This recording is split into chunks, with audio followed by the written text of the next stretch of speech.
అందరిది అండి. రోమీయులకు రాసిన పత్రిక 8వ అధ్యాయము 9వ వచనాన్ని చదువుతున్నాను. అందరూ కూడా శ్రద్ధగా దాని మీద మీ దృష్టి పెట్టండి. దేవుని ఆత్మ మీలో నివసించుచున్న ఎడల మీరు ఆత్మ స్వభావము గలవారే గాని శరీర స్వభావము గలవారు కారు. ఎవడైనను క్రీస్తు ఆత్మ లేనివాడైతే వాడాయన వాడు కాడు అన్నాడు. ఈ చదువుకున్న వచన భాగంలో అక్కడ ఒక చిన్న 2 నెంబర్ వేసి ఉన్నదండి. దాని కింద పుట్నోట్లో ఏముంటుందో చూడండి. ఆత్మ యందున్న వారికే గాని శరీరమందున్న వారు కారు అన్నాడు. దేవుని పిల్లలారా, ఈ చదువుకున్నటువంటి వచన భాగంలో అపోస్తలుడైనటువంటి పౌలు గారు రోమా సంఘానికి వెళ్ళినప్పుడు ఆ రోమా సంఘంలో ఉన్న పరిశుద్ధులని ఆయన చూశాడు. ఆ రోమా సంఘంలో ఉన్నటువంటి పరిశుద్ధులు అని ఎవరంటారంటే, ఎవరైతే పాపము నుంచి విడిపించబడి, లోకము నుంచి విడిపించబడి, యేసయ్యని అంగీకరించి మారు మనసు పొంది బాప్తీసం పొంది యేసయ్య రక్తములో కడుక్కొని పరిశుద్ధాత్మ చేత నింపబడి నడిపిస్తున్న వారినే పరిశుద్ధులు అంటారు. కనుక యేసయ్య రక్తములో కడుక్కోకుండా, బాప్తీసం పొందకుండా, పరిశుద్ధాత్మ నింపుదల లేకుండా నడిచే వారిని పరిశుద్ధులు అనలేరు, వారిని పాపులు అంటారు. కనుక యేసయ్య ఈ లోకానికి వచ్చింది కూడా అందుకే, నేను పాపులనే పిలువ వచ్చి తిని గాని నీతిమంతులను పిలువ రాలేదు అన్నాడు. అంటే పాపులను ఎందుకు పిలుస్తున్నాడానికి వచ్చాడు యేసయ్య అనంటే, ఆ పాపము నుంచి వారిని విడిపించి వారిని పరిశుద్ధులుగా చేసి ఆ పరలోక పట్టణానికి, పరలోక రాజ్యానికి చేర్చుకోవాలని యేసయ్య ఈ లోకంలోకి వచ్చాడు. కనుక ఈ రోమా సంఘంలో ఉన్నటువంటి పరిశుద్ధుల దగ్గరికి పౌలు గారు వెళ్ళినప్పుడు అక్కడ ఉన్నటువంటి ఆ సంఘములో ఉన్న ప్రజలకు ఏ మాటలైతే అవసరమై ఉన్నదో పరిశుద్ధాత్మ దేవుడు దానికి తెలియజేశాడు. గనక ఆ పరిశుద్ధాత్మ దేవుడు చెప్పిన మాటలని ఆ రోమా సంఘానికి తెలియజేస్తున్నాడు. ఇప్పుడు మనం చదువుకున్న వచన భాగంలో రోమా సంఘములో ఉన్నటువంటి ప్రజలు కొన్ని క్రియలలో జీవిస్తున్నారట. ఏ క్రియలల్లో? శరీర సంబంధమైన క్రియలలో నివసిస్తున్నారు. కనుక ఆ శరీర సంబంధమైన క్రియల్లో ఉన్నటువంటి వారికి ఆ శరీర సంబంధమైన క్రియల నుంచి విడిపించి ఆత్మ సంబంధమైన క్రియల్లోకి తీసుకెళ్లాలనే ఆ పౌలు గారు ఆ అధ్యాయంలో ఆ సందర్భాన్ని రాస్తూ వచ్చాడు. దేవునికి స్తోత్రం కలుగునుగాక. ఎందుకు చెప్తున్నాడంటే, చదువుకున్న వచన భాగంలో దేవుని ఆత్మ మీలో నివసించుచున్న ఎడల అన్నాడు. అందుకని మీరు ఆత్మ స్వభావము కలవారే గాని శరీర స్వభావము గలవారు కారు అన్నాడు. అంటే శరీర స్వభావం అంటే ఏమిటి, ఆత్మ స్వభావం అంటే ఏమిటి, ఈ రెండు మనకు అర్థమైతే మనము ఏ విధంగా ఉన్నామో మనకు అర్థమైపోయింది కదండి. శరీర సంబంధమైనటువంటి కార్యములు ఏమిటి, శరీర స్వభావం ఏమిటి, ఆత్మ స్వభావం ఏంటిదో మనకు తెలియాలి. అది అందుకనే పౌలు గారు వారికి ఆ విషయాన్ని చెప్పడం కొరకే ఈ అధ్యాయం అంతా రాశాడు. హల్లెలూయా. మరి ఇంటికి వెళ్ళినాక చక్కగా దాన్ని చదువుకోనండి, ఎంత అద్భుతంగా ఉన్నదో అని రాసినటువంటి ఆ పత్రిక. కనుక నిజముగా దేవుని ఆత్మ మనలో ఉంటే మన జీవితం ఏ విధంగా ఉంటుంది, మన బ్రతుకు ఏ విధంగా ఉంటుంది, ఒకసారి ఆ ప్రశ్న నాకు నేను వేసుకోవాలి. నిజంగా దేవుని ఆత్మ నాలో ఉన్నదా? ఇప్పుడు నీకు నువ్వు వేసుకో, దేవుని ఆత్మ నీలో ఉన్నదా? పరీక్షించుకోవాలి, తొంగి చూసుకోవాలి.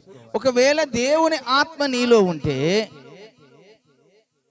నీ ప్రవర్తన ఏ విధంగా ఉంటుంది?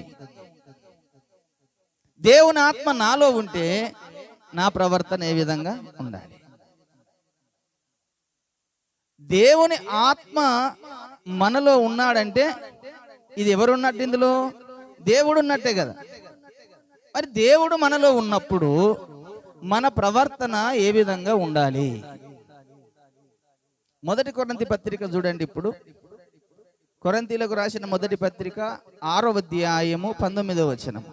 మీ దేహము దేవుని వలన మీకు అనుగ్రహించబడి మీలోనున్న పరిశుద్ధాత్మకు ఆలయమై ఉన్నదని మీరు ఎరగరా? మీరు మీ సొత్తు కారు, విలువబెట్టి కొనబడిన వారు గనక మీ దేహముతో దేవుణ్ణి మహిమపరచుడి అన్నాడు. అంటే ఈ దేహం ఎవరిచ్చారట మనకు? దేవుడిచ్చాడు. ఎందుకొరకు ఇచ్చాడు దేవుడి దేహాన్ని? ఈ దేహంలో నేను నివసించాలి, నా ఆత్మ నివసించాలి అన్న ఉద్దేశంతో దేవుడు మనకు ఈ శరీరాన్ని ఇచ్చాడు. ఒకప్పుడు ఈ శరీరము దేవునికి నివాస స్థలము లేకుండా, దేవుడు నివసించకుండా ఈ శరీరం ఒకప్పుడు పాప శరీరముగా ఉన్నది. కనుక పాప శరీరముగా ఉన్నది కనుకనే ఆ పాప శరీరము నుంచి విడుదల కలుగజేసి ఆ పాప శరీరము నుంచి విడిపించి వారిలో నేను నివసించాలి, ఆత్మగా వెళ్ళి నేను నివసించాలన్న ఉద్దేశం కొద్దీ దేవుడు ఈ దేహాన్ని కోరుకున్నాడు. కనుక ఈ దేహము దేవునికి ఆలయమై ఉన్నది అన్నాడు. మళ్ళీ ఇదే మొదటి కొరింథీ పత్రిక 3వ అధ్యాయం 16వ వచనంలో 3:16లో చెప్తున్నాడు, మీరు దేవుని ఆలయమై ఉన్నారనియు దేవుని ఆత్మ మీలో నివసించుచున్నాడనియు మీరు ఎరుగరా?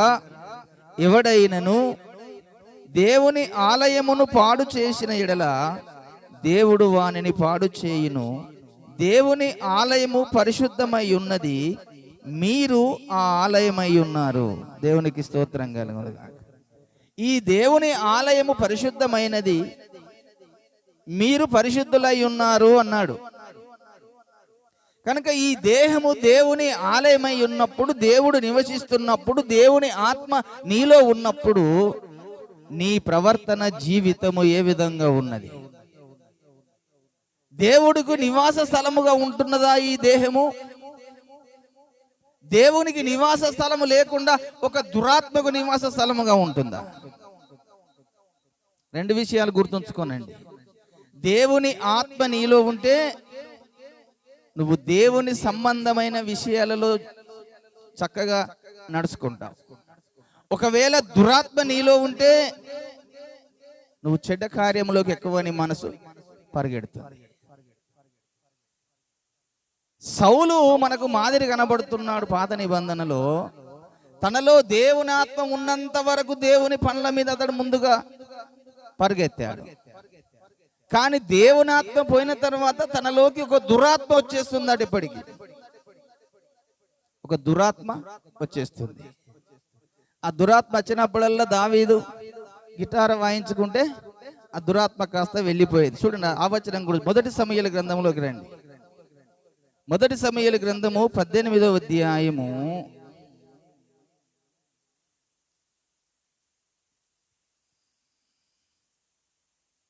18వ అధ్యాయము 10వ వచనం.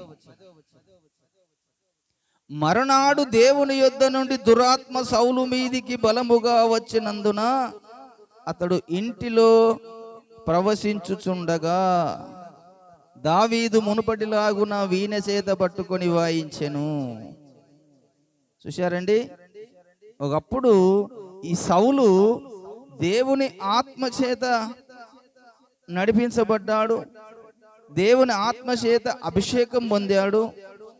సమూయేలు వచ్చి తన తల మీద తైలం పోయగానే దేవుని ఆత్మ తన మీద వచ్చి దేవునికి ఆత్మ చేత నింపబడి నడిపించబడ్డాడు. కానీ ఒక దినమున తను చేసిన తప్పును బట్టి, పొరపాటును బట్టి దేవుని ఆత్మ తనను వదిలి వెళ్ళిపోయిన తర్వాత తన మీదకి ఏమొచ్చిందట? దురాత్మ వచ్చేసింది. అప్పుడు ఆ సౌలు మీదికి ఏ దురాత్మ వచ్చేసిందో ఈరోజు సంఘం మీద కూడా దురాత్మ పనిచేస్తుంది. దేవుని ఆత్మ నివసించకుండా దురాత్మ పనిచేస్తుంది. ఈ దురాత్మ చేసే పనులేంటి? చేపించే పనులేంటి? దేవుని ఆత్మ నీలో ఉంటే దేవుని ఆత్మ ఏం పని చేయిస్తుంది నీ ద్వారా? ఈ ఒక్క సందర్భము మనకు అర్థమైతే చాలండి. ఈ ఒక్క స్థితి మనకు అర్థమైతే మనం దేవుని ఆత్మ మనలో ఉన్నదా దురాత్మ మనలో ఉన్నదో మనకే అర్థమైపోతుంది. హల్లెలూయా.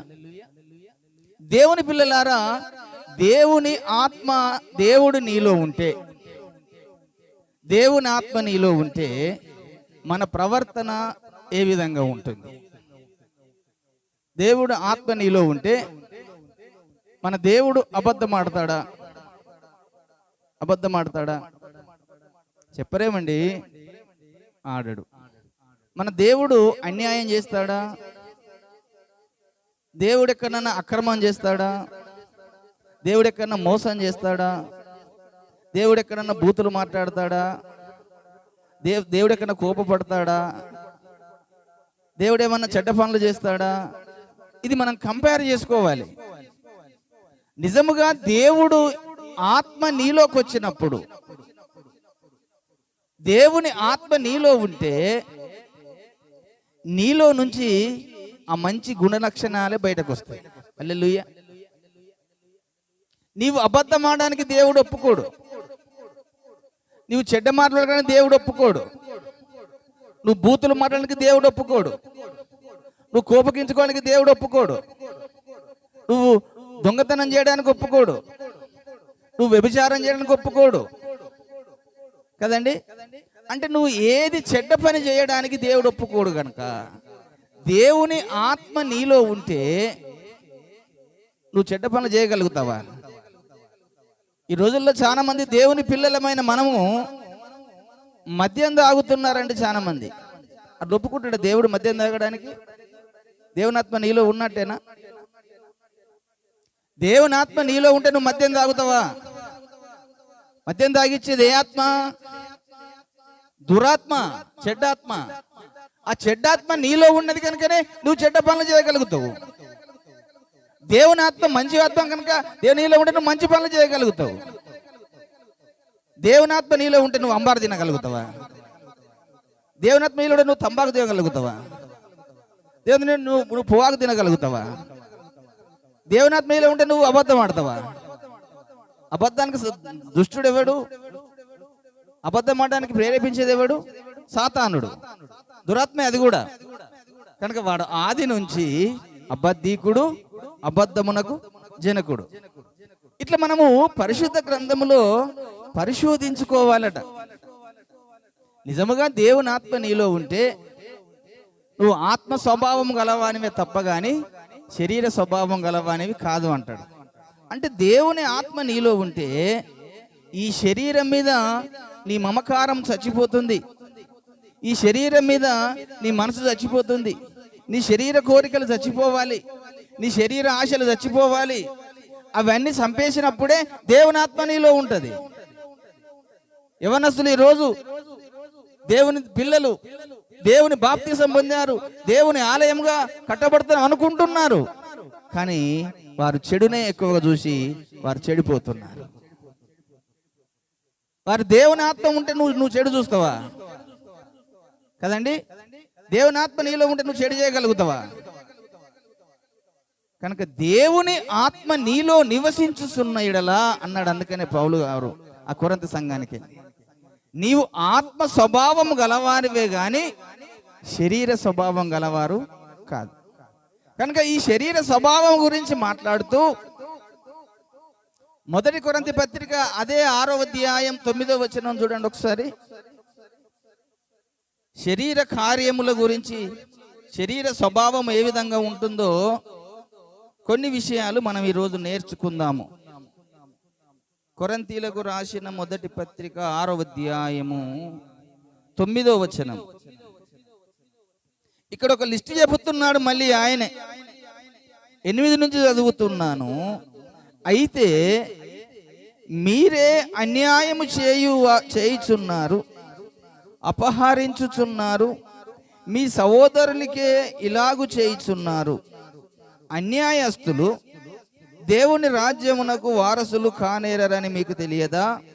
మోసపోకుడి, జారులైనను, విగ్రహారాధికులైనను, వ్యభిచారులైనను, ఆడంగితనము గలవారైనను, పురుష సంయోగులైనను, దొంగలైనను, లోబులైనను, త్రాగుబోతులైనను, దూషకులైనను, దోచుకొను వారైనను దేవుని రాజ్యమునకు వారసులు కానేరరు అన్నాడు. మీలో కొందరు అట్టివారై ఉంటిరి గాని ప్రభువైన యేసుక్రీస్తు నామమున మన దేవుని ఆత్మయందును మీరు కడగబడి పరిశుద్ధపరచబడిన వారై నీతిమంతులుగా తీర్చబడితిరి. హల్లెలూయా.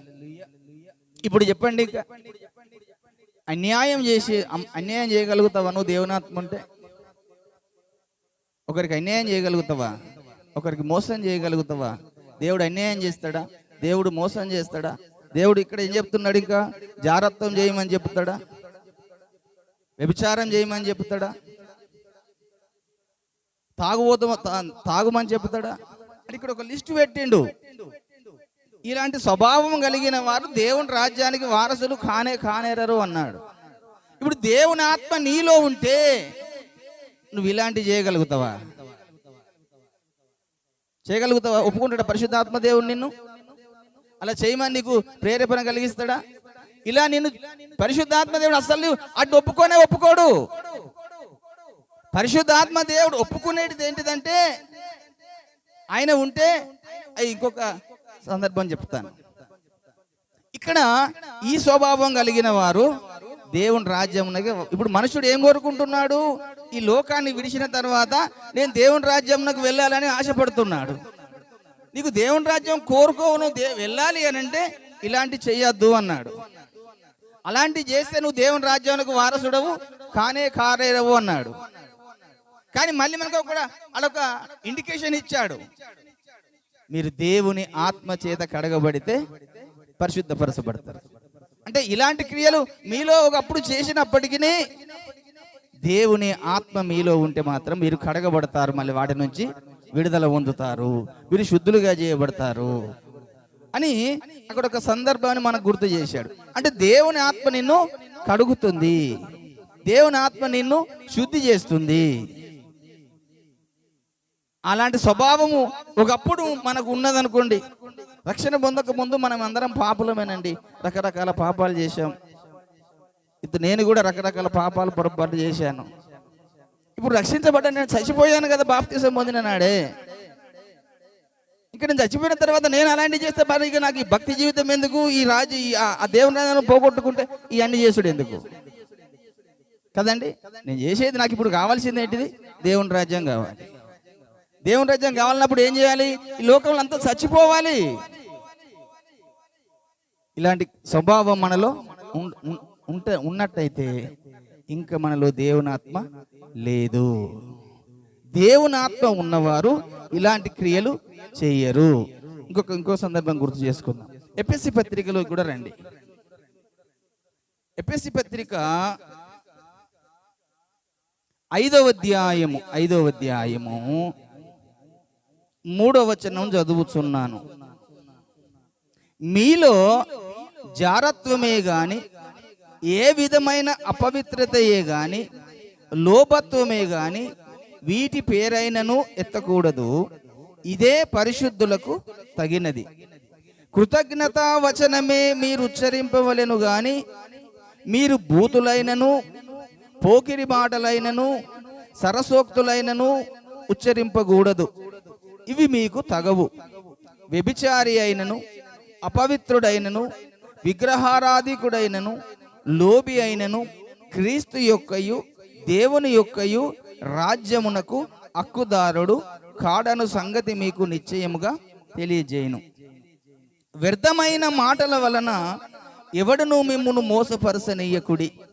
ఇట్టి క్రియల వలన దేవుని ఉగ్రత అవిధేయులైన వారి మీదికి వచ్చును. కనుక మీరు అట్టి వారితో పాలివారై ఉండకుడి. మీరు పూర్వమందు చీకటి అయి ఉండిరి, ఇప్పుడైతే ప్రభువునందు వెలుగై ఉన్నారు.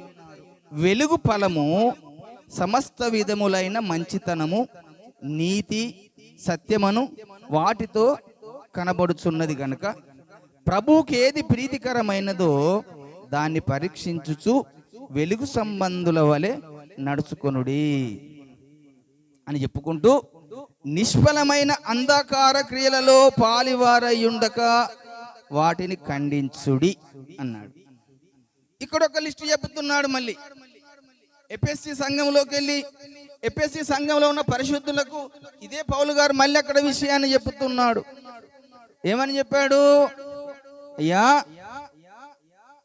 మీరు ప్రియమైన పిల్లలని నేను విన్నాను. ఆ మొదటి విషయం అదే చెబుతున్నాడు. ఎఫెసీ సంఘంలో ఉన్నటువంటి వారికి మీరు ప్రియమైన పిల్లలని నేను విన్నాను, మీరు దేవుని పిల్లలని నేను తెలుసుకున్నాను, నేను మీ గురించి నేను తెలుసుకున్నాను. ఎఫెసీ సంఘస్థులారా, మీరందరూ దేవుని పిల్లలు, మీరందరూ దేవుని కొరకు బాప్తిసం పొంది రక్షించబడి యేసు రక్తంలో కడగబడి శుద్ధి చేయబడి దేవుని పిల్లలుగా ముద్ర వేయబడ్డారు. ఆ ముద్ర వేయబడ్డప్పటికీ మీలో కొన్ని నాకు కనబడుతున్నవి అన్నాడు. ఏమి కనబడుతుందట? జారత్వము కనబడుతుందట. ఏం చెప్తున్నాడు అక్కడ? అందుకనే మీలో జారత్వమే గాని, ఏ విధమైన అపవిత్రతయే గాని, లోభత్వమే గాని వీటి పేరైనను ఎత్తకూడదు, ఇది పరిశుద్ధులకు తగదు అన్నాడు. పరిశుద్ధుల కంటే దేవుని పిల్లలకు ఇలాంటి తగవు. జారత్వము చేయడం కదండి, మద్యం తాగడము, ఇంకేమన్నాడు ఇక్కడ? జారత్వమే గాని, ఏ విధమైన అపవిత్రతయే గాని, లోభత్వమే గాని అవి మీలో ఉండకూడదు అన్నాడు. ఇంకా నోటి విషయానికి వస్తే, కృతజ్ఞతా వచనమే మీరు ఉచ్చరింపవలెను గాని మీరు బూతులైనను, పోకిరి మాటలైనను, సరసోక్తులైనను ఉచ్చరింపకూడదు, ఇవి మీకు తగవు. చూశారండి? ఈ నోటి ద్వారా కూడా ఏం చేద్దాడు? మనము కృతజ్ఞతా వచనమే మాట్లాడాలి. అంటే మేలుకరమైన మాటలే మాట్లాడాలి తప్ప కానీ సరసోక్తులైనను, పోకిరి చేష్టలైనను, బూతులైనను ఈ నోటికి తగవు. దేవుని ఆత్మ నీలో ఉంటే నీలో నుంచి బూతులు మాట్లాడిస్తాడా దేవుని ఆత్మ? నీలో పోకిరి చేష్టలు చేయనిస్తాడా దేవుని ఆత్మ? నిన్ను అపవిత్రంగా ఉండనిస్తాడా దేవుని ఆత్మ? దేవుడు దాన్ని ఒప్పుకుంటాడా? నీలో నిజంగా దేవుని ఆత్మ ఉంటే, నీలో నుంచి దేవుని ఆత్మ నీలో నివసించినట్టయితే నీవు పరిశుద్ధుడుగా ఉండడానికే దేవుడు నిన్ను ప్రేరేపిస్తాడు తప్ప చిన్న పాపము చేయడానికి కూడా దేవుడు నిన్ను ప్రేరేపించాడు. ఎందుకంటే పాపము చేయించడం దేవుని యొక్క ఆత్మకు ఉద్దేశం కాదు, పరిశుద్ధతలోకి తీసుకెళ్లడమే దేవుని ఆత్మ యొక్క ఉద్దేశం. కనుక నీలో బూతులు మాట్లాడుతున్నారు దేవుని పిల్లలమే. నోరు తెరితే బూతులు, నోరు తెరితే శాపవచనాలు, నోరు తెరితే తిట్టుబోతులు. అంటే దేవుని ఆత్మ నీలో ఉన్నదని నువ్వు అసలు భ్రమపరుస్తున్నావా? నిజంగా దేవుని ఆత్మ నీలో ఉంటే నీ క్రియ ఏ క్రియ బయటకు వస్తుంది? సరసోక్తులు చేస్తున్నారు, సరసాలు ఆడుతున్నారు. చూడండి, ఇంకొక వచ్చిన భాగంలో మొదటి పేతురు కొలస్సీ పత్రికలోకి వద్దాం. ఇప్పుడు కొలస్సీ పత్రిక 3వ అధ్యాయము 5వ వచనం నుంచి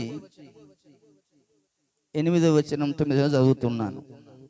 కావున భూమి మీద ఉన్న మీ అవయవములను అనగా జారత్వమును, అపవిత్రతను, కామతురతను, దురాశను, విగ్రహారాధనైన ధనాపేక్షను చంపివేయుడి. వాటి వలన దేవుని ఉగ్రత అవిధేయులైన మీదికి వచ్చును. పూర్వము వారి మధ్య జీవించుచున్నప్పుడు మీరును వీటిని అనుసరించి నడుచుకొంటిరి. ఇప్పుడైతే మీరు కోపము, ఆగ్రహము, దుష్టత్వము, దూషణ, మీ నోట బూతులను వాటన్నిటిని విసర్జించుడి, ఒకనితో ఒకడు అబద్ధమాడకుడి.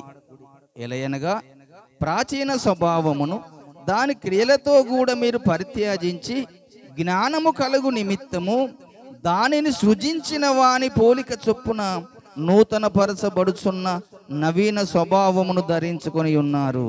హల్లెలూయా.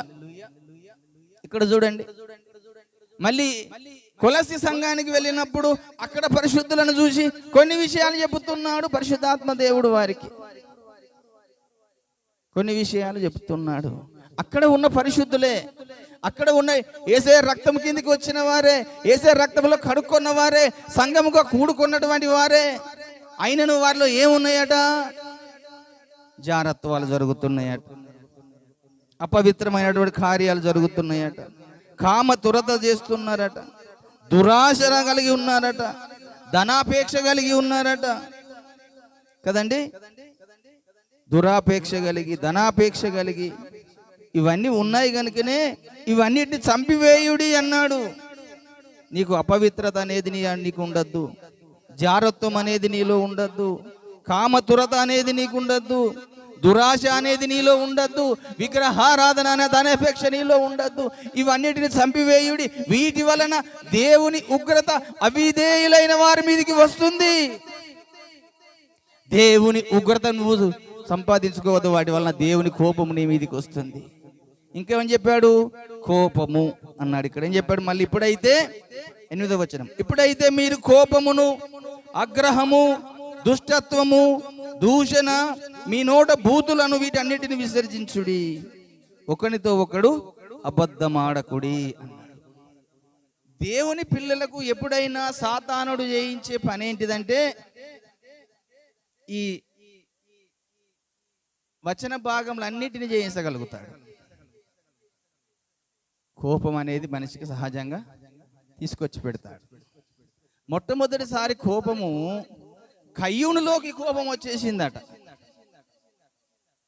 కోపం అనేది సాతాను తీసుకొచ్చి పెట్టేటువంటి ఒక చెడ్డ క్రియ, దురాత్మ తీసుకొచ్చి పెట్టేది. కయ్యూనులో సాతానుడు దూరి మొట్టమొదటిసారిగా తన తమ్ముడైనటువంటి ఏబేలు మీద పడి చంపేశాడు.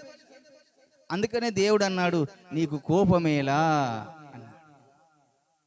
ఏం తప్పు చేశాడు ఏబేలు? మన తప్పు చేశాడా? ఇద్దరు బలిపీఠాలు కట్టుకున్నారు, ఇద్దరు తల్లి చెప్పమని చేశారు. తన బలినేమో అంగీకరించాడు. ఈయన బలి అంగీకరించకపోతే ఈయనకు ఆయన మీద కోపం ఎందుకు కదండి. ఈ రోజులలో కోపం అనే స్వభావము చాలా మందిలో ఉంటుంది దేవుని బిడ్డలలో. అది దుష్టుని వల్ల నీకు వస్తున్నది. కోపము నీలో తీసుకొచ్చి పెట్టేది దురాత్మ తప్ప దేవునాత్మ కాదు. బూతులు నీలో వస్తున్నాయంటే నీలో చెడ్డాత్మే తప్ప దేవునాత్మ కాదు. అబద్ధం ఆడుతున్నావంటే అది దురాత్మ తప్ప దేవునాత్మ కాదు. అందుకనే అబద్ధమునకు జనకుడు సాతానుడు.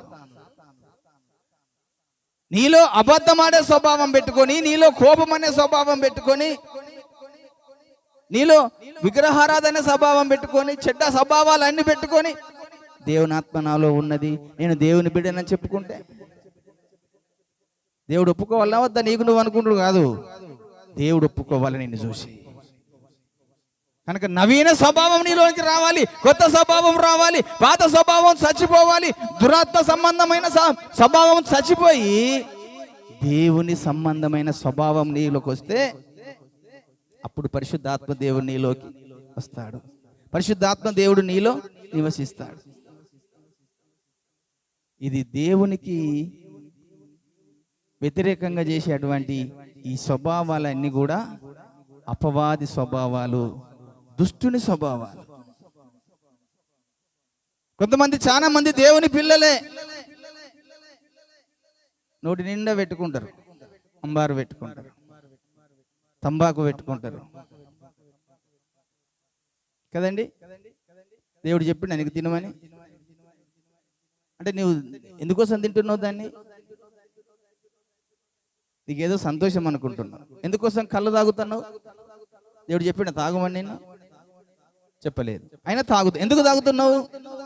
అంటే తాగేది నీవు కాదు, నీలో ఆ దురాత్మ ఉండి నీ దేహములో దేవుని ఆత్మ ఉండకుండా ఆ దురాత్మ నీలో నివాసం చేసి అది నిన్నలా ప్రేరేపిస్తుంటుంది.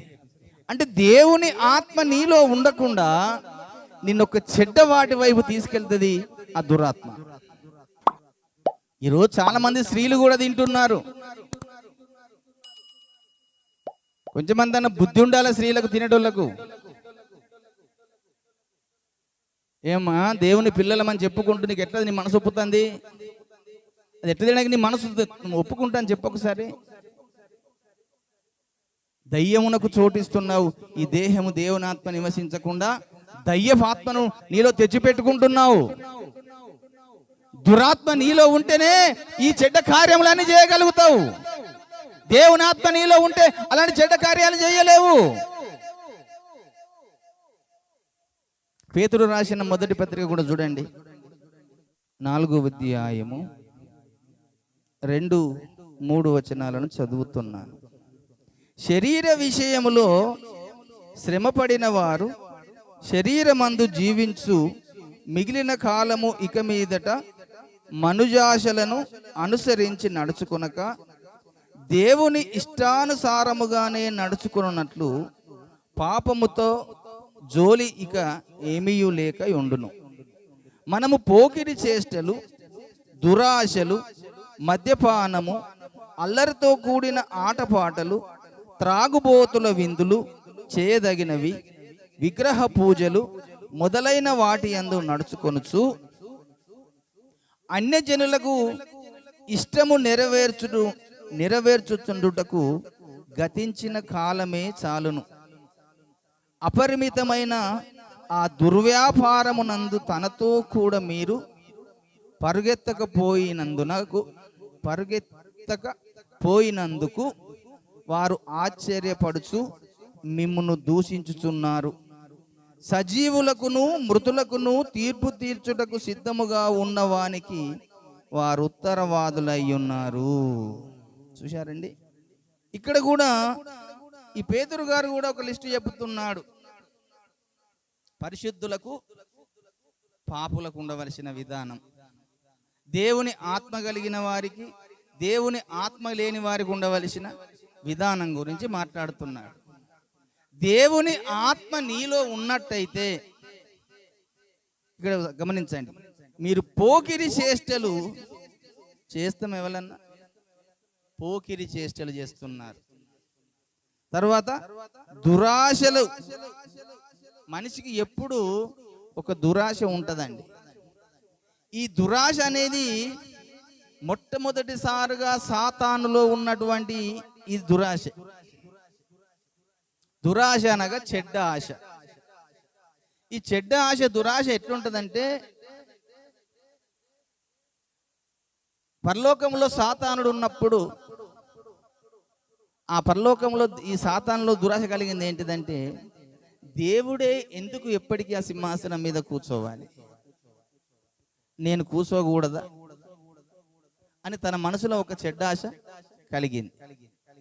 నాకేమి తక్కువ, నేను చాలా జ్ఞానవంతుణ్ణి, నేను చాలా ఐశ్వర్యవంతుణ్ణి, నాకు అన్ని రకాల తెలుసు, నేను చాలా జ్ఞానవంతుణ్ణి, కనుక నేను కూడా దేవుని వల్ల సింహాసనం మీద ఎందుకు కూర్చోకూడదు అన్నటువంటి ఒక చెడ్డ ఆశ కలిగిందట.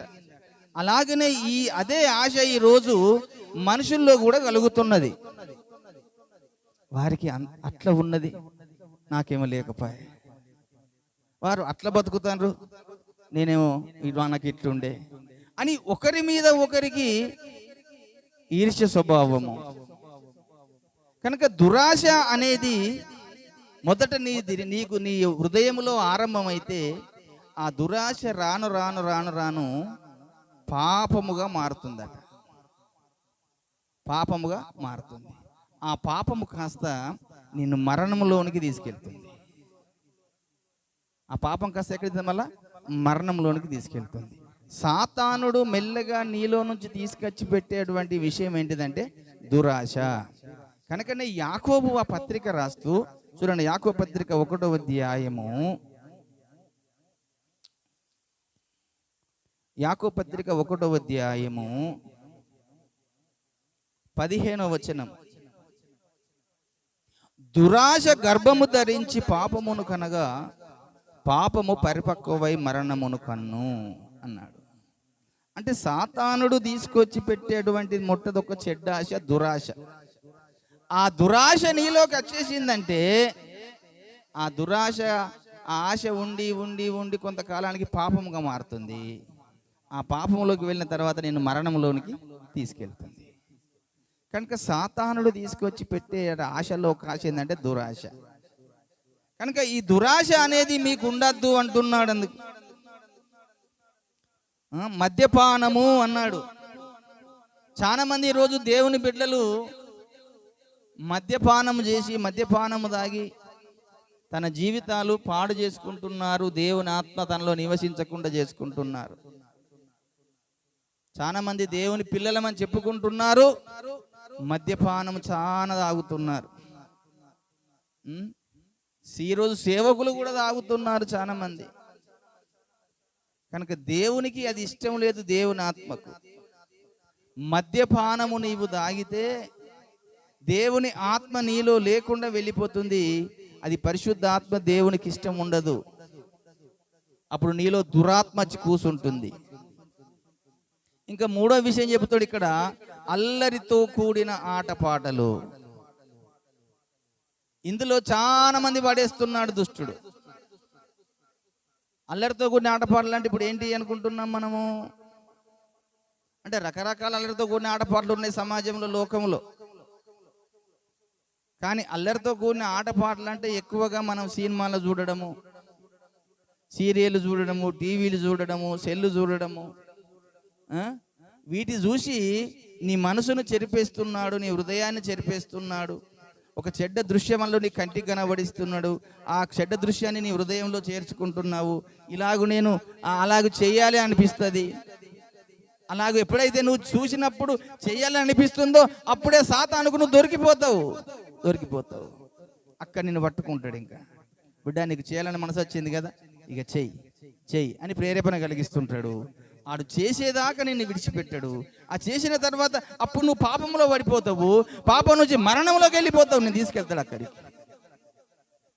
కనుక అల్లరితో కూడిన ఆటపాటలు పరిశుద్ధులకు తగవు. కనుక సినిమాలు, సీరియళ్ళు, సెల్లులు చూసుకుంటూ కాలక్షేపం చేయకండి. దేవుని రాకడ దగ్గర అవుతుంది. అవన్నీ బంద్ చేయండి. కనీసం కొంచెం రోజుకు 1 గంట సేపన్న దేవుని వాక్యమును ధ్యానించే ప్రయత్నం చేయండి. కనుక ఇలాంటివి క్రియలన్నీ కూడా నీలో పెట్టుకుంటే దేవుని ఆత్మ నీలో ఉన్నట్ట, దురాత్మ ఉన్నట్ట? మీరే ఆలోచన చేయండి. ఇవన్నీ పరిశుద్ధాత్మ దేవుడు ఎందుకు రాయించిండు? తన సంఘ క్షేమం కొరకు, తన బిడ్డల క్షేమం కొరకు. అయ్యా, నువ్వు భ్రమపడుతున్నావు దేవునాత్మ నీలో ఉన్నదని. కానీ దేవునాత్మ నీలో ఉండాలంటే ఇలాంటి క్రియలు నీలో ఉంటే దేవునాత్మ ఉండదు.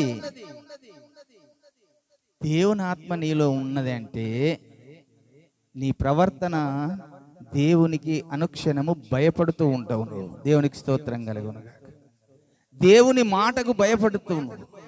ఒక చిన్న తప్పు చేయడానికి కూడా భయపడతావు. ఒక చిన్న పొరపాటు చేయడానికి భయపడతావు. ఒక అబద్ధం ఆడడానికి భయపడతావు. ఒక అన్యాయం చేయడానికి భయపడతావు కదండి. దేవుని ఆత్మ నీలో ఉంటే చూడండి, అవి కొన్ని విషయాలు నేను మీకు చూపించి ముందుకు ముగిస్తాను. ఏంటంటే దేవుని ఆత్మ నీలో ఉన్న ఎడల వారు ఆత్మ స్వభావము గలవారే గాని శరీర స్వభావం గలవారు కాడు అన్నాడు. అందుకని ఇవన్నీ ఏమో శరీరానికి సంబంధించిన క్రియలు చేసుకుంటూ ఉంటే దేవుని ఆత్మ నీలో లేనట్టే అర్థం. ఇప్పుడు దేవుని ఆత్మ కలిగిన వారు నివసించే విధానము ఏ విధంగా ఉండాలట? 2వ పేతురు పత్రిక 3వ అధ్యాయము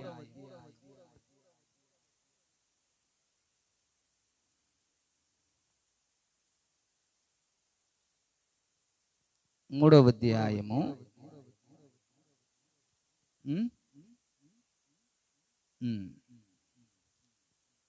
12వ వచనం చదువుతున్నాను.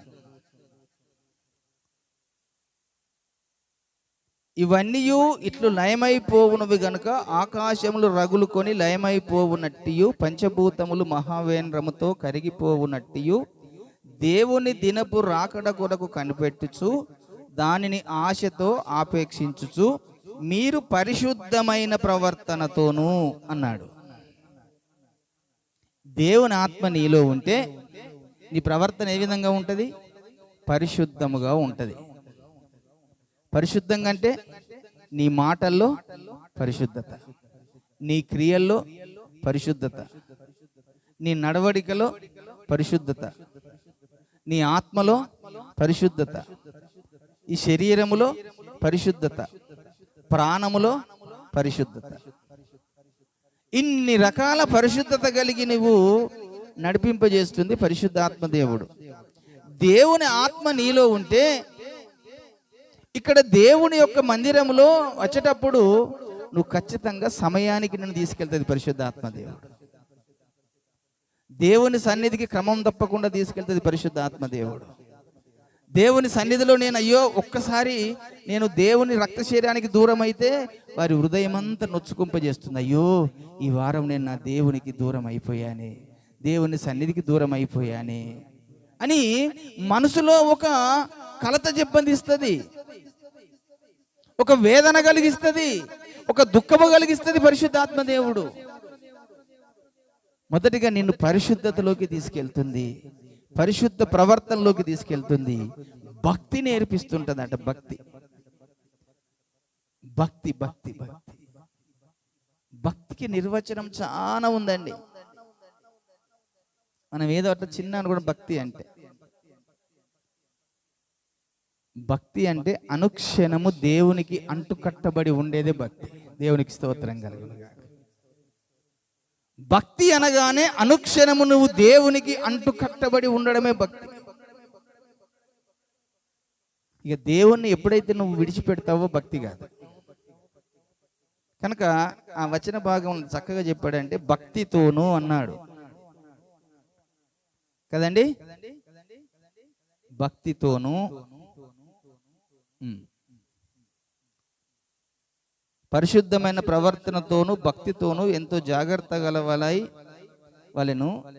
అయినను మైనమైన వాగ్దానమును బట్టి కొత్త ఆకాశముల కొరకును కొత్త భూమి కొరకు కనిపెట్టుచు ప్రియులారా, వీటి కొరకు మీరు కనిపెట్టుచున్నారు గనక శాంతము గలవారై అన్నాడు. మళ్ళీ మూడవది ఏంటంటే పరిశుద్ధాత్మ దేవుడు నీలో ఉంచితే ఏం చేస్తాడట? శాంతము గలవారిగా ఉంచుతాడట. ఈ శాంతము గలవారిగా మనకు కనబడుతున్న వ్యక్తి యేసయ్యే మనకు మాదిరి. యేసయ్య ఎంత శాంతము కలిగి ఉన్నాడో, ఎంత ఓపిక కలిగి ఉన్నాడో, ఎంత సహనం కలిగి ఉన్నాడో మనకు మాదిరిగా ఉన్నాడు యేసయ్య. తనను ఎన్నో రకాల దూషించారు. యేసయ్యని చాలా వీడు దొంగలకు అధిపతి అన్నప్పుడు కూడా మౌనంగానే ఉన్నాడు. ఆయన మీద కొడుతుంటే, తన్నుతుంటే, ఉముస్తుంటే, ఉద్దుతుంటే, రకరకాలుగా వీడు దయ్యములకు అది రకరకాల నిందలేసినప్పటికీ ఆయన శాంతము గలవానిగా ఉన్నాడు. కనుక పరిశుద్ధాత్మ దేవుడు నీలో ఉంటే నీకు అలాంటి స్వభావం ఇస్తాడు పరిశుద్ధాత్మ దేవుడు. ఆ శాంతము గలవానిగా లేకుండా కోపముతో, ఉద్రేకంతో, ఆవేశంతో, ఇక నోరు ఉన్నది కదని ఇష్టమైనట్టు మాట్లాడుతుంటారు. బయటనేమో ఇష్టమైనట్టు మాట్లాడతారు. చాలా మంది మందిరాల్లోకి వచ్చేమో దేవుని ఆత్మ నా మీద ఉన్నదని ఉర్రూతలోగుతాంటారు. దేవునికి తెలియదా నీలో ఏ ఆత్మ ఉన్నదో? దేవునికి తెలియదా నువ్వు ఏ ఆత్మతో నడిపించబడుతున్నావో? దేవుడు చూస్తలేడా నీ మీద నిన్ను? అవునండి, ఆలోచన చేయండి. తర్వాత ఇంకొక వచన మాట చెప్పాడు చూడండి అక్కడ. శాంతము గలవారై ఆయన దృష్టికి నిష్కలంకులుగాను నిందారహితులుగాను కడబడినట్లు జాగ్రత్త పడుడి అన్నాడు. నిష్కలంకులుగా కనబడాలట. మనుషుల దృష్టికి కాదండి, నీ యొక్క ప్రవర్తన దేవుని దృష్టికి, దేవునికి స్తోత్రం కలుగునుగా. దేవుని దృష్టికి నీవు నిష్కలంకులుగా కనబడాలి, నిష్కలంకురాలుగా కనబడాలి, నిందారహితుడుగా ఉండాలట. నిందలేని వానిగా చేసేది పరిశుద్ధ ఆత్మదేవుడు. నిన్ను నిందిస్తుంటే దేవుడు ఒప్పుకోడు. ఒక తప్పు చేసినప్పుడు ఒక ఎదురు వ్యక్తులు నిందలేస్తారండి.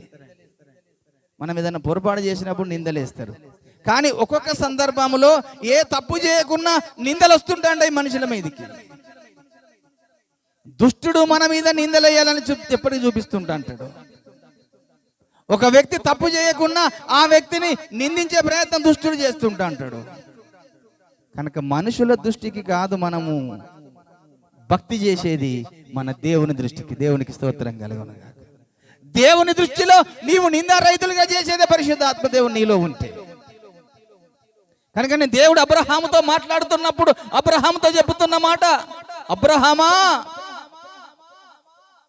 నీవు నా దృష్టిలో నిందారహితుడవుగా ఉండుమన్నాడు. దేవునికి స్తోత్రం కలుగునుగా. ఆదికాండము 17వ అధ్యాయము 1వ వచనంలో చూడండి, అబ్రహాముతో దేవుడేమని చెప్తున్నాడు.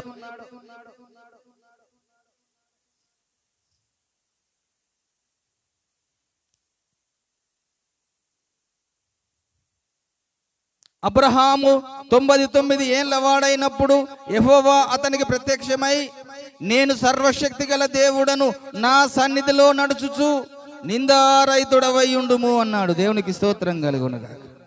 పరిశుద్ధాత్మ దేవుడు నిన్ను ఈ భూమి మీద తయారు చేసేది నిందారహితుడిగా చేయడానికే. ఆయన నీలో ఉంటే నిన్ను నిందారహితుడిగా చేస్తాడు. నిందారహితుడిగా ఉంచడం కొరకే నేను పరిశుద్ధాత్మ దేవుడు నీలో నివసిస్తాడు. నిన్ను పరిశుద్ధుడిగా ఉంచడం కొరకే పరిశుద్ధాత్మ దేవుడు నీలో ఉంటాడు.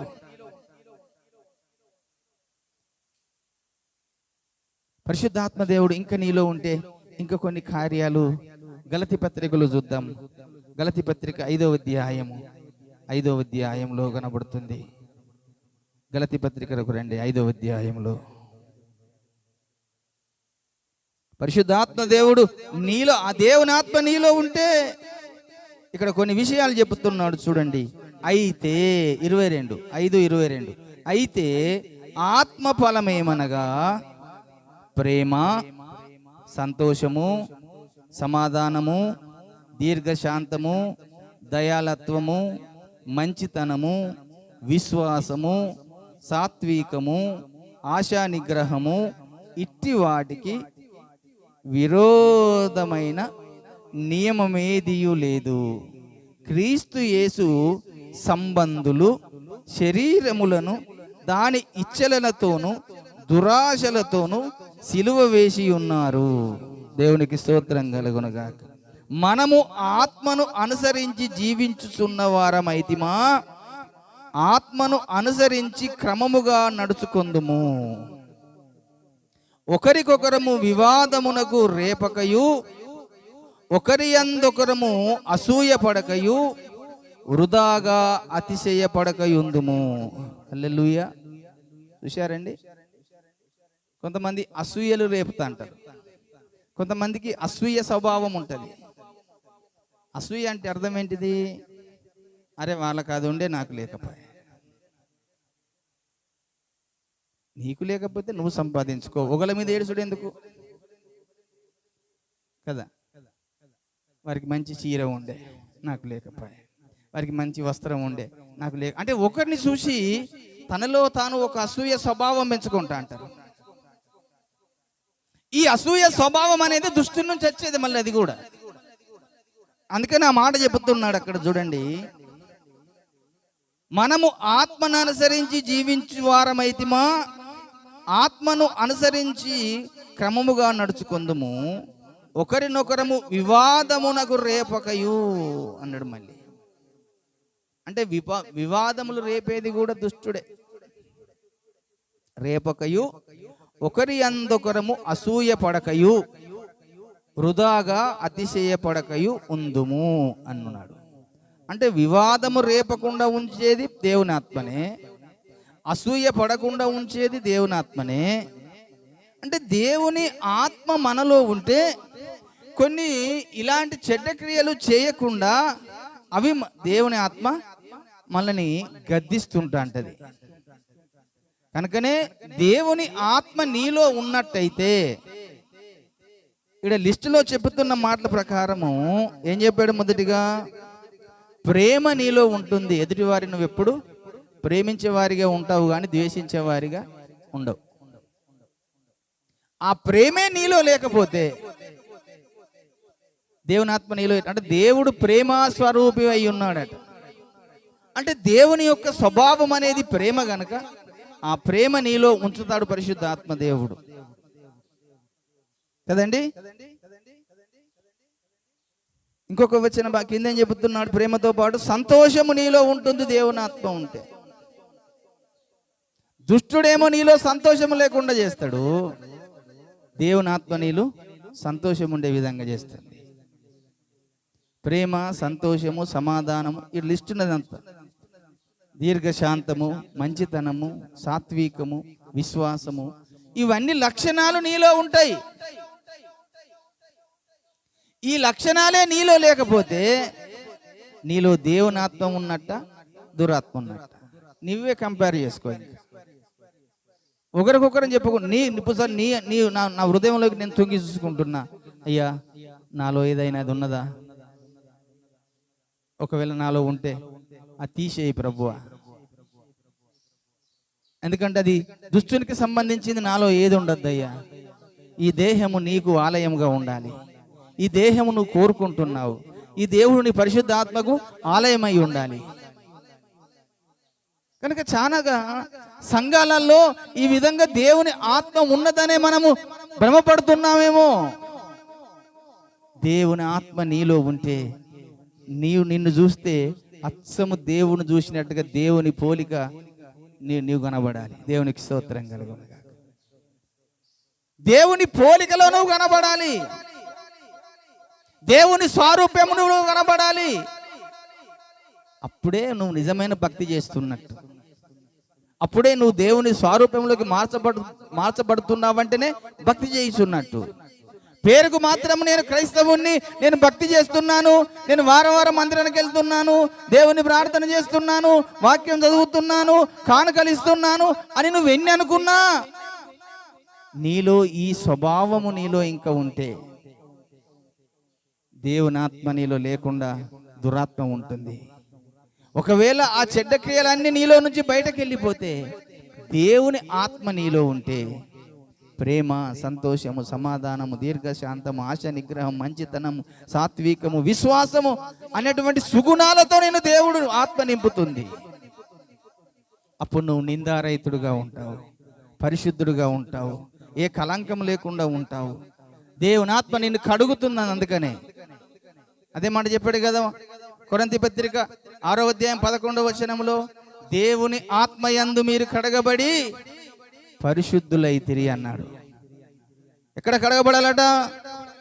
దేవుని ఆత్మయందు మనము కడగబడి పరిశుద్ధులుగా కావడం కొరకే దేవుడు మనల్ని ముందుకు నడిపిస్తున్నాడు. కానీ ఇంకా పాపులుగా ఉండడానికి దేవుడు మనల్ని కోరుకోవడం లేదండి. దుష్టుడు నిన్ను పాపంలో పడేయడానికి చూస్తున్నాడు. 11వ వచనము, మీలో కొందరు వట్టివారై ఉండిరు గాని ప్రభు అయిన యేసుక్రీస్తు నామమునను మన దేవుని ఆత్మయందును మీరు కడగబడి పరిశుద్ధపరచబడిన వారై నీతిమంతులుగా తీర్చబడితిరి. దేవునికి స్తోత్రం కలుగునుగాక. మనము నీతిమంతులుగా తీర్చబడాలంటే, పరిశుద్ధులుగా ఉండాలి అంటే, దేవుని ఆత్మ నీలో నివసించాలంటే మనం పరిశుద్ధత కలిగి ఉండాలి. ఆ పరిశుద్ధత కలిగి నీ ఉంటే దేవుడు నిన్ను చూసి సంతోషపడతాడు, దేవుడు నిన్ను చూసి ఆనందపడతాడు. నువ్వు అప్పుడు దేవుని రాజ్యమునకు వెళ్తావు. దేవుడు కోరుకునేది ఒకటే ఒకటి, నీతిమంతులుగా ప్రజలు ఉండాలని, పరిశుద్ధులుగా ప్రజలు ఉండాలని కోరుకుంటున్నాడు.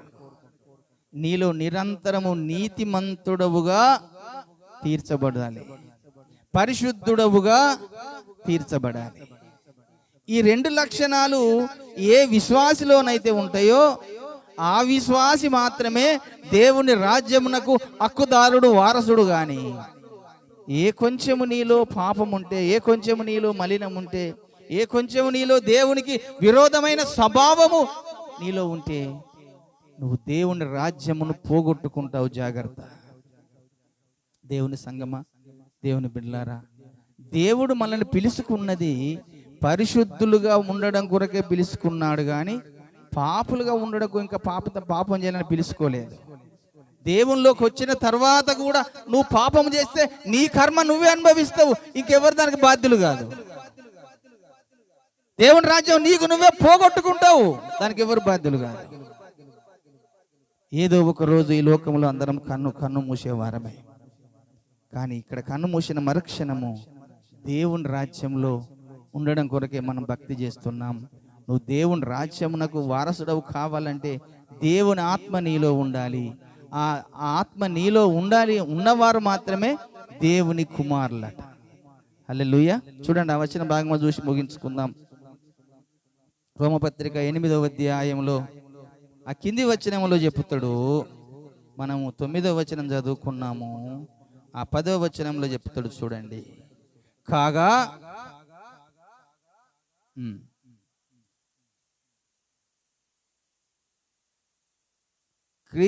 చూడండి, దేవుని ఆత్మ మీలో నివసించుచున్న ఎడల మీరు ఆత్మ స్వభావం గలవారే గాని శరీర స్వభావం కలవారు కాదు. ఎవడైనను క్రీస్తు ఆత్మ లేనివాడైతే వాడు ఆయన వాడు కాడు. క్రీస్తు మీలోనున్న ఎడల మీ శరీరము పాప విషయమై మృతమైనది గాని మీ ఆత్మ నీతి విషయమై జీవము కలిగి ఉన్నది. దేవునికి స్తోత్రం కలుగునుగాక. ఇక్కడ ఒక మంచి మాటని పరిశుద్ధాత్మ దేవుడు వాడాడు. దేవుని ఆత్మ నీలోనున్న ఎడలా అని చెప్పుకుంటూ మీ శరీరము పాప విషయమై చచ్చిపోతుంది. అంటే ఈ శరీరంలో ఇంక శరీరం సంబంధమైన కోరికలన్నీ చంపేస్తాడు పరిశుద్ధాత్మ దేవుడు. దేని విషయమై? పాప విషయంలో చంపేస్తాడు నిన్ను, నీతి విషయంలో నిన్ను బ్రతికిస్తాడు. దేవునికి స్తోత్రం కలుగునుగాక. నువ్వు నీతి కొరకే బ్రతుకుతావు దేవుని ఆత్మ నీలో ఉంటే. నువ్వు నీతి కొరకే జీవిస్తావు దేవుని ఆత్మ నీలో ఉంటే. నువ్వు పరిశుద్ధత కొరకే నడుస్తావు దేవుని ఆత్మ నీలో ఉంటే. ఇంకా పాపం చేయడానికి దేవుని ఆత్మ ఏమాత్రము ఒప్పుకోదు. కనుక ఈరోజు దేవుని ఆత్మ లేని వారందరూ కూడా ఆయన వారు కారట.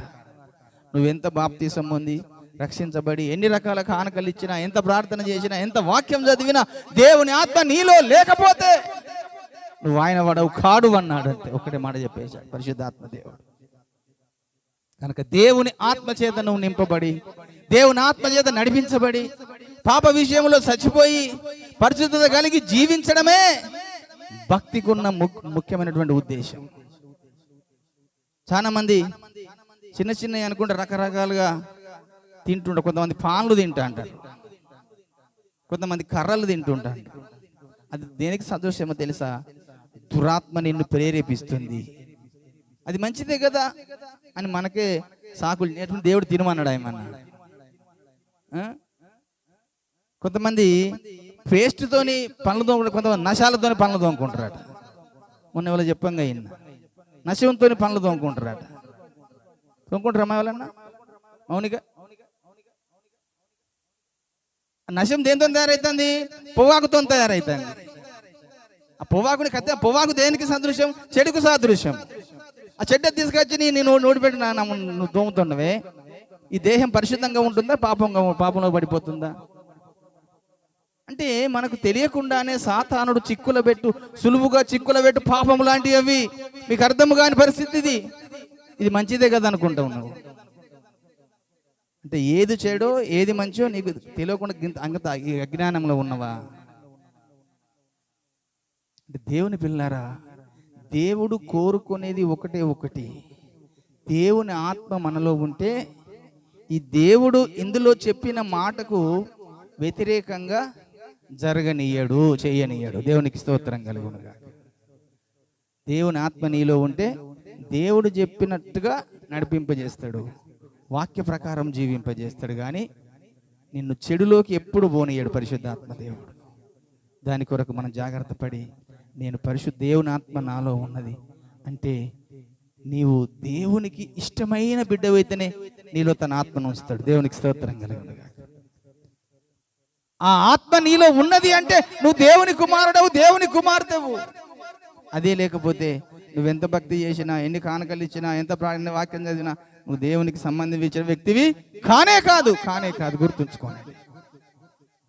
కొంతమంది దేవుని బిడ్డలు వెళ్తుంటారు, పరిశుద్ధులం మనం శరీరం చచ్చిపోయింది. అసలు ఈ శరీరానికి ఎందుకండి? ఈ దేవుడు ఇచ్చిన అందం చాలదా? ఇంత పొడుగు మల్లెపూలు పెడతా అంటారు, ఈ చేతి నిండా ఇక్కడ దాకా ఈయన పెడతా అంటే దేవుడు చెప్పిన నేను మల్లెపూలు పెట్టుకోమని దేవుని గ్రంథంలో ఉన్నది ఎక్కడన్నా? అంటే అవన్నీ మన అలంకరణ అనుకుంటాం. అయ్యగారు ఎందుకు పెట్టుకోవద్దు? సరే పెట్టుకోమని చెప్పిండు ఎక్కడన్నా దేవుడిని. అవి పెట్టుకుంటే ప్రయోజనం ఏంటిది నీకు? ఇక అన్యులకు నీకు తేడేంటిది? లోకస్తులకు నీకు తేడేంటిది? కదండి. కొన్ని విషయాలను మనము జాగ్రత్తగా అనుసరించాలండి. పరిశుద్ధాత్మ దేవుని దుఃఖపరచకండి, పరిశుద్ధాత్మ దేవుని బాధపరచకండి. మన క్రియలను బట్టి పరిశుద్ధాత్మ దేవుడు దుఃఖపరచబడతాడు. ఎప్పుడు మన ద్వారా పరిశుద్ధాత్మ దేవుడు మహిమపరచబడాలి, సంతోషపరచబడాలి, ఆనందపరచబడాలి. దాని కొరకు మనం భక్తి చేద్దాం. దేవుని ఆత్మ నీలో నివసించుకోవాలి. దేవునికి అయిష్టమైనది ఏది కూడా నీలో ఉండకుండా నిన్ను నువ్వు కడుక్కొని శుద్ధి చేసుకొని ఆత్మ యందు కడగబడి పరిశుద్ధపరచబడి దేవుని పోలికలోకి మార్చే విధంగా మనం భక్తి జీవితంలో ముందుకు సాగుదాం. ఈ కొద్ది మాటలు దేవుడు దీవించునుగాక. ప్రార్థన చేసుకుందాం.